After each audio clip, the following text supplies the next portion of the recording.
എല്ലാവർക്കും നമസ്കാരം. ഇന്ന് നമ്മൾ പൊളിറ്റിക്കൽ സയൻസാണ് പഠിക്കാൻ പോകുന്നത്. അതിലെ 6ാമത്തെ ചാപ്റ്റർ ഇന്ത്യൻ കോൺസ്റ്റിറ്റ്യൂഷൻ അറ്റ് വർക്കിലെ ചാപ്റ്റർ 6 ജുഡീഷ്യറി, അതായത് നീതിന്യായ വിഭാഗം. ഇത് വളരെ പ്രധാനപ്പെട്ട ഒരു ചാപ്റ്ററാണ് കേട്ടോ. നമ്മുടെ അവകാശങ്ങളെയൊക്കെ സംരക്ഷിക്കുന്ന ആ കാവൽക്കാരെക്കുറിച്ചാണ് നമ്മൾ പഠിക്കാൻ പോകുന്നത്. നമുക്ക് തുടങ്ങാം. നമ്മുടെ ഗവൺമെന്റിന് 3 പ്രധാന ഭാഗങ്ങളുണ്ടെന്ന് നിങ്ങൾക്കറിയാമല്ലോ. നിയമം ഉണ്ടാക്കുന്നവർ, അത് നടപ്പിലാക്കുന്നവർ, പിന്നെ നിയമം ശരിയാണോ തെറ്റാണോ എന്ന് തീരുമാനിക്കുന്നവർ. അതാണ് നമ്മുടെ നീതിന്യായ വിഭാഗം അഥവാ ജുഡീഷ്യറി. ഇവരെയാണ് നമ്മുടെ ഭരണഘടനയുടെയും നമ്മുടെ മൗലിക അവകാശങ്ങളുടെയുമൊക്കെ ഒരു ഗാർഡിയൻ അല്ലെങ്കിൽ കാവൽക്കാരൻ എന്ന് പറയുന്നത്. ഈയൊരു ചാപ്റ്റർ പഠിച്ചു കഴിയുമ്പോൾ നിങ്ങൾക്കൊരു കാര്യം ഉറപ്പായും മനസ്സിലാവും. എന്തിനാണ് നമ്മുടെ കോടതികൾക്ക് ഇത്രയധികം സ്വാതന്ത്ര്യം കൊടുത്തിരിക്കുന്നത്? ആ സ്വാതന്ത്ര്യം വെച്ചിട്ട് അവർ നമ്മളെ, സാധാരണക്കാരെ, എങ്ങനെയാണ് സംരക്ഷിക്കുന്നത്? ഇതെല്ലാം നമുക്ക് വ്യക്തമായിട്ട് പഠിക്കാം. ഈ ചാപ്റ്റർ നമുക്ക് വളരെ എളുപ്പത്തിൽ പഠിക്കാൻ വേണ്ടി നമ്മളൊരു ഓർഡറിലാണ് പോകുന്നത്. നോക്കൂ, ആദ്യം ജുഡീഷ്യറിയുടെ സ്വാതന്ത്ര്യം എന്തിനാണ് ഇത്ര പ്രധാനപ്പെട്ടത് എന്ന് നമ്മൾ നോക്കും. പിന്നെ നമ്മുടെ കോടതികളുടെയൊക്കെ ഒരു ഘടന, അതിൻ്റെ ഒരു സ്ട്രക്ചർ എങ്ങനെയാണെന്ന് മനസ്സിലാക്കും. അത് കഴിഞ്ഞ് നമ്മുടെ ഏറ്റവും വലിയ കോടതിയായ സുപ്രീം കോടതിയുടെ അധികാരങ്ങൾ എന്തൊക്കെയാണെന്ന് പഠിക്കും.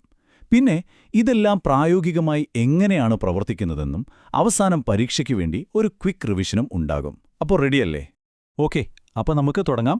ഈ ചാപ്റ്ററിലെ വലിയ കാര്യങ്ങളൊക്കെ പഠിക്കുന്നതിന് മുൻപ് ഏറ്റവും ബേസിക് ആയിട്ടുള്ള, ഏറ്റവും അടിസ്ഥാനപരമായ 3 കാര്യങ്ങൾ നമ്മൾ ആദ്യം മനസ്സിലാക്കണം. അയ്യോ, ഇതൊന്നും എനിക്കറിയില്ലല്ലോ എന്ന് വിചാരിച്ച് ആരും പേടിക്കണ്ട.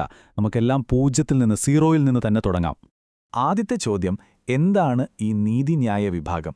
ജുഡീഷ്യറി എന്ന് പറഞ്ഞാൽ എന്താണ്? വളരെ സിമ്പിളായിട്ട് പറയാം. നമ്മുടെ നാട്ടിൽ എന്തെങ്കിലും തർക്കങ്ങളോ പ്രശ്നങ്ങളോ ഉണ്ടാകുമ്പോൾ നമ്മൾ എവിടെയാ പോവുക? കോടതിയിൽ, അല്ലേ?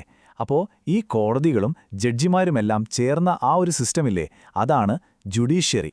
അത് ചിലപ്പോൾ വ്യക്തികൾ തമ്മിലുള്ള പ്രശ്നങ്ങളാവാം, അല്ലെങ്കിൽ ഗവൺമെൻറ്റും ഒരു സാധാരണക്കാരനും തമ്മിലുള്ള പ്രശ്നങ്ങളാവാം. എന്തു തന്നെയായാലും അവിടെ നിയമം അനുസരിച്ച് നീതി നടപ്പാക്കുക, അതാണ് ഇവരുടെ പ്രധാന ജോലി. അതായത് നിയമമാണ് ഇവിടെ ഏറ്റവും വലുത് എന്ന് ഉറപ്പാക്കുക. അടുത്തത് വളരെ പ്രധാനപ്പെട്ടൊരു വാക്കാണ് ജുഡീഷ്യറിയുടെ സ്വാതന്ത്ര്യം. Independence of judiciary. എന്താണത്? ഒന്നാലോചിച്ച് നോക്കൂ. ഒരു ജഡ്ജി ഒരു കേസിൽ വിധി പറയാനിരിക്കുകയാണ്. ആ സമയത്ത് ഒരു മന്ത്രിയോ വലിയൊരു രാഷ്ട്രീയക്കാരനോ ഫോൺ വിളിച്ച് വിധി ഇങ്ങനെ വേണമെന്ന് പറഞ്ഞാൽ ശരിയാകുമോ? ഇല്ല. അപ്പോൾ അങ്ങനെ പുറത്തുനിന്ന് ആരും, അതായത് ഗവൺമെന്റോ രാഷ്ട്രീയക്കാരോ ഒന്നും കോടതിയുടെ കാര്യങ്ങളിൽ ഇടപെടാൻ പാടില്ല. ജഡ്ജിമാർക്ക് ആരെയും പേടിക്കാതെ ശരിയെന്ന് തോന്നുന്ന വിധി പറയാൻ കഴിയണം. അതിനുള്ളൊരു സംരക്ഷണമാണ് ഈ സ്വാതന്ത്ര്യം. 3ാമത്തെ അടിസ്ഥാന ആശയം നിയമവാഴ്ച അഥവാ റൂൾ ഓഫ് ലോ. ഇതിന്റെ അർത്ഥം ഇത്രയുള്ളൂ: നിയമത്തിനു മുന്നിൽ എല്ലാവരും സമന്മാരാണ്. നിങ്ങൾ പണക്കാരനാണോ പാവപ്പെട്ടവനാണോ, വലിയ സ്ഥാനത്തിരിക്കുന്ന ആളാണോ സാധാരണക്കാരനാണോ, അതൊന്നും ഒരു വിഷയമല്ല. നിയമം എല്ലാവർക്കും ഒന്ന് തന്നെയാണ്. നമ്മുടെ രാജ്യത്ത് നിയമത്തിനു മുകളിൽ ഒരു പക്ഷിയും പറക്കില്ല. ഈ ഒരാശയമാണ് നമ്മുടെ ജുഡീഷ്യറിയുടെ ഏറ്റവും വലിയ അടിത്തറ. അപ്പോൾ ഈ 3 അടിസ്ഥാന കാര്യങ്ങൾ ഇപ്പോൾ നിങ്ങൾക്ക് വ്യക്തമായല്ലോ. ജുഡീഷ്യറി, അതിൻ്റെ സ്വാതന്ത്ര്യം, നിയമവാഴ്ച. ഇനി നമുക്ക് ഈ ചാപ്റ്ററിൻ്റെ ഹൃദയഭാഗത്തേക്ക് കടക്കാം. നമ്മുടെ ഇന്ത്യയിലെ കോടതികൾ എങ്ങനെയാണ് ക്രമീകരിച്ചിരിക്കുന്നത്? അതിൻ്റെ ഘടന എന്താണ്? ഓരോ കോടതിക്കും എന്തൊക്കെ അധികാരങ്ങളുണ്ട്? നമുക്ക് നോക്കാം. നമ്മൾ നേരത്തെ പറഞ്ഞു ജഡ്ജിമാർക്ക് സ്വാതന്ത്ര്യം വേണോന്ന്. വെറുതെ പറഞ്ഞാൽ മതിയോ? പോരാ. ആ സ്വാതന്ത്ര്യം ഉറപ്പാക്കാൻ നമ്മുടെ ഭരണഘടന തന്നെ 4 വഴികൾ കണ്ടുവച്ചിട്ടുണ്ട്. ഒന്നാമത്തേത് ജഡ്ജിമാരുടെ നിയമനം. അതിലെ രാഷ്ട്രീയക്കാർക്ക് വലിയ പങ്കൊന്നുമില്ല. രണ്ടാമത്തേത് അവരുടെ ജോലിക്ക് നല്ല സുരക്ഷയുണ്ട്. ഒരു ജഡ്ജിയെ അങ്ങനെ എളുപ്പത്തിൽ നിന്ന് ജോലിയിൽ നിന്ന് പിരിച്ചുവിടാൻ പറ്റില്ല. അതിന് വളരെ സങ്കീർണമായ നടപടികളുണ്ട്. 3ാമത്തെ കാര്യം അവരുടെ ശമ്പളം. അത് സർക്കാരിൻ്റെ ഇഷ്ടം പോലെ കൂട്ടാനും കുറയ്ക്കാനൊന്നും പറ്റില്ല. 4ാമത്തേത് ജഡ്ജിമാരുടെ തീരുമാനങ്ങളെയോ നടപടികളെയോ ആർക്കും അങ്ങനെ തോന്നിയ പോലെ വിമർശിക്കാൻ പറ്റില്ല. അതിനെ കോടതി അലക്ഷ്യം എന്ന് പറയും. അപ്പോൾ ഈ 4 കാര്യങ്ങൾ കൊണ്ടാണ് ജുഡീഷ്യറി സ്വതന്ത്രമായി നിൽക്കുന്നത്. ഇനി നമ്മുടെ കോടതികളുടെ ഘടന, അതായത് സ്ട്രക്ചർ എങ്ങനെയാണെന്ന് നോക്കാം. അതൊരു പിരമിഡ് പോലെയാണ്. ഒന്ന് മനസ്സിൽ സങ്കല്പിച്ചു നോക്കൂ. ആ പിരമിഡിന്റെ ഏറ്റവും മുകളിൽ ഒരൊറ്റ കോടതി.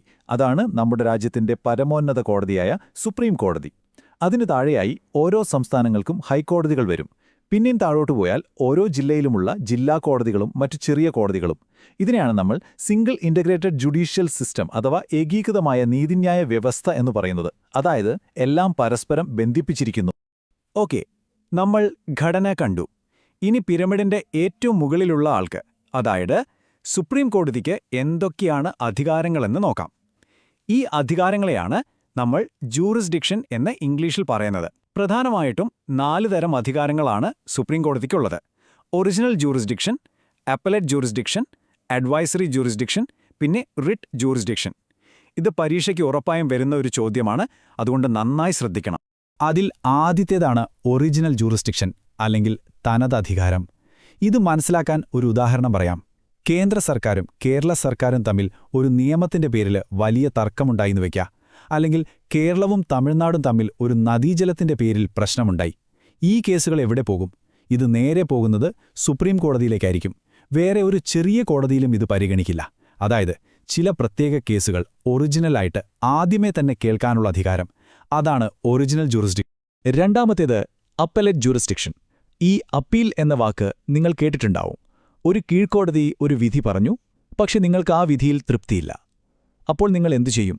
അതിന് മുകളിലുള്ള കോടതിയിൽ പോയി പരാതി പറയും. ഇതിനാണ് അപ്പീൽ പോകുക എന്ന് പറയുന്നത്. അങ്ങനെ ഇന്ത്യയിൽ അപ്പീൽ കേൾക്കാനുള്ള അവസാനത്തെ വാക്ക് ഏറ്റവും ഉയർന്ന കോടതി, അത് സുപ്രീം കോടതിയാണ്. ഹൈക്കോടതിയുടെ വിധിയിൽ പോലും നിങ്ങൾക്ക് തൃപ്തിയില്ലെങ്കിൽ നിങ്ങൾക്ക് സുപ്രീം കോടതിയിൽ അപ്പീൽ കൊടുക്കാം. മൂന്നാമത്തേത് അഡ്വൈസറി ജൂറിസ്ഡിക്ഷൻ. പേരുപോലെ തന്നെ ഇത് ഉപദേശം നൽകാനുള്ളൊരു അധികാരമാണ്. രാജ്യത്തെ സംബന്ധിക്കുന്ന വളരെ പ്രധാനപ്പെട്ട ഒരു നിയമപരമായ കാര്യത്തിൽ നമ്മുടെ രാഷ്ട്രപതിക്ക് ഒരു സംശയം വന്നാൽ അദ്ദേഹത്തിന് സുപ്രീം കോടതിയോട് ഒരു അഭിപ്രായം, ഒരു ഉപദേശം ചോദിക്കാൻ പറ്റും. പക്ഷെ ഒരു കാര്യമുണ്ട്, ആ ഉപദേശം സുപ്രീം കോടതിക്ക് വേണമെങ്കിൽ കൊടുക്കാം, കൊടുക്കാതിരിക്കാം. അതുപോലെ കിട്ടിയ ഉപദേശം രാഷ്ട്രപതിക്ക് വേണമെങ്കിൽ സ്വീകരിക്കാം, അല്ലെങ്കിൽ തള്ളിക്കളയാം. അതൊരു നിർബന്ധമല്ല. ഇനി നാലാമത്തത് റിറ്റ് ജൂറിസ്ഡിക്ഷൻ. ഇത് നമ്മളെപ്പോലെയുള്ള സാധാരണക്കാർക്ക് ഏറ്റവും പ്രധാനപ്പെട്ട അധികാരമാണ്. നമ്മുടെ ഭരണഘടന നമുക്ക് കുറേ മൗലിക അവകാശങ്ങൾ തന്നിട്ടില്ലേ? അതിൽ ഏതെങ്കിലും ഒരെണ്ണം ആരെങ്കിലും ലംഘിച്ചാലോ? നമുക്ക് വേറെ ഒരു കോടതിയിലും പോകാതെ നേരെ സുപ്രീം കോടതിയിൽ ചെന്ന് പരാതി പറയാം. അപ്പോൾ നമ്മുടെ അവകാശങ്ങൾ സംരക്ഷിക്കാൻ വേണ്ടി കോടതി ചില പ്രത്യേക ഉത്തരവുകൾ ഇറക്കും. അതിനെയാണ് റിറ്റ്സ് അഥവാ റിട്ടുകൾ എന്ന് പറയുന്നത്. അപ്പോൾ പ്രധാനപ്പെട്ട കാര്യങ്ങളെല്ലാം നമ്മൾ പഠിച്ചു കഴിഞ്ഞു.